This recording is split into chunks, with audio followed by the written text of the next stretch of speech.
بسم اللہ الرحمن الرحیم۔ فیکٹس اپڈیٹ کے ناظرین السلام علیکم، میں ہوں طلحہ خان۔ ناظرین، وزارت ٹرانسپورٹ نے مدینہ منورہ اور قصیم ہائی وے کا سفر کرنے والوں کو خبردار کر دیا ہے۔ جی ہاں، تفصیلات کے مطابق سعودی عرب کا وسیع رقبہ گرد و غبار کی زد میں ہے، جس کے باعث بعض علاقوں میں حد نگاہ صفر تک ہے۔ وزارت ٹرانسپورٹ نے ہائی وے کے مسافروں کو طوفان سے خبردار کیا ہے۔ وزارت نے کہا ہے کہ مدینہ منورہ قصیم ہائی وے کا سفر انتہائی خطرناک ہو سکتا ہے، جہاں طوفان کی وجہ سے حد نگاہ صفر ہے۔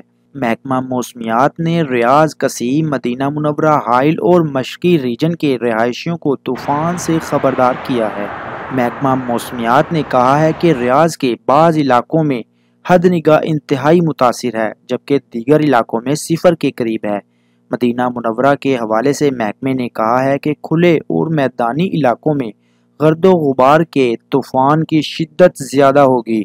مدینہ منورہ شہر کے علاوہ الحناکیہ، المہد اور خبیر میں موسم غبار آلود رہے گا، جبکہ تیز ہوا چلے گی۔ ادھر ماہر موسمیات عبدالعزیز الحسینی نے کہا ہے کہ گرد و غبار کا طوفان کے باعث ریاض اور مشرقی ریجن سب سے زیادہ متاثر